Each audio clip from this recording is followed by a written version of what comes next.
जय श्री कृष्णा दोस्तों, आपका मेरे YouTube चैनल धार्मिक ज्ञान में स्वागत है। आज मैं आपको अनंत चतुर्दशी की कथा सुनाने जा रही हूँ।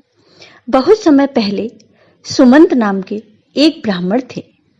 वह बहुत ही नेक और तपस्वी भी थे।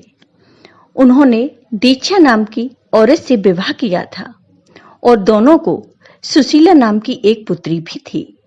उनकी पुत्री सुशीला बहुत ही रूपवान थी, जो अपने पिता की ही तरह धार्मिक भी थी। लेकिन सुशीला जब थोड़ी बड़ी हुई तो उसकी मां दीक्षा की मृत्यु हो गई। पत्नी दीक्षा की मृत्यु होने के कुछ समय बाद उस ब्राह्मण ने करकसा नाम की एक महिला से दूसरा विवाह कर लिया। इसके कुछ समय बाद जब पुत्री सुशीला विवाह योग्य हुई तो उसका विवाह कौंडिन्य ऋषि के साथ कर दिया। विवाह में विदाई के समय जब ब्राह्मण ने अपनी दूसरी पत्नी करकसा से बेटी और दामाद को कुछ देने के लिए कहा तो वह नाराज हो गई। करकसा ने गुस्से में दामाद को ईंट और पत्थर देकर विदा किया। करकसा के इस व्यवहार से कौंडिन्य ऋषि काफी दुखी हुए। वे अपनी पत्नी सुशीला के साथ आश्रम जाने लगे, लेकिन आश्रम के रास्ते में ही रात हो गई। रात होने के कारण दोनों एक नदी के किनारे पर रुक गए।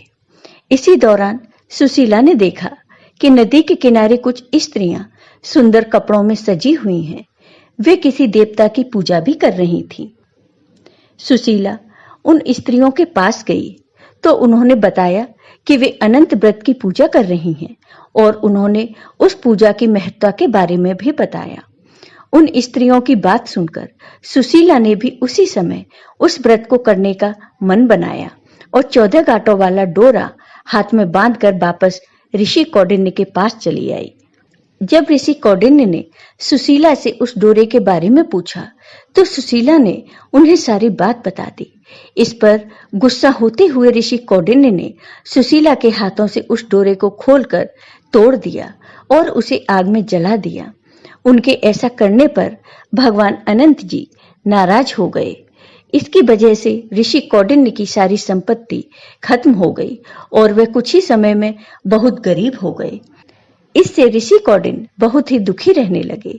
एक दिन उन्होंने अपनी इस गरीबी के बारे में अपनी पत्नी सुशीला से पूछा तो सुशीला ने बताया कि यह भगवान अनंत का अपमान करने के कारण हो रहा है। उन्हें वह डोरा नहीं जलाना चाहिए था। पत्नी सुशीला की बात सुनकर ऋषि कौंडिन्य को अपनी गलती का एहसास हो गया। इसका पश्चाताप करने के लिए वे तुरंत उसी जंगल में गए और अनंत डोरे की खोज करने लगे।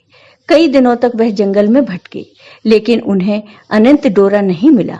एक दिन जंगल में वो बेहोश होकर गिर पड़े। तभी उसके सामने भगवान अनंत प्रकट हुए। उन्होंने ऋषि कौंडिन्य से कहा, हे कौंडिन्य, तुमने अनजाने में सही लेकिन मेरा अपमान किया था। उसी की वजह से तुम्हें ये सारे दुख झेलने पड़े हैं। अब तुमने अपनी उस गलती का पश्चाताप कर लिया है, इसलिए मैं तुमसे बहुत प्रसन्न हूँ। मैं तुम्हें वरदान भी देता हूँ कि जब तुम घर जाकर पूरे विधि विधान से मेरा अनंत व्रत करोगे तो अगले 14 सालों में तुम्हारे सारे कष्ट दूर हो जाएंगे। तुम हर तरह के सुख से संपन्न हो जाओगे। भगवान अनंत की बात सुनकर ऋषि कौंडिन्य घर गए और विधि विधान से अनंत व्रत करते हुए भगवान अनंत की पूजा की। कुछ समय बाद धीरे धीरे उनके सारे कष्ट दूर हो गए और ऋषि कौंडिन्य अपनी पत्नी सुशीला के साथ सुखपूर्वक रहने लगे। जय हो अनंत भगवान की। आपको ये वीडियो पसंद आया हो तो लाइक कीजिए, शेयर कीजिए और मेरे चैनल को सब्सक्राइब कीजिए। साथ ही बेल आइकॉन पर क्लिक जरूर कीजिए, जिससे हमारे वीडियो के नोटिफिकेशन आपको मिलते रहें। धन्यवाद दोस्तों।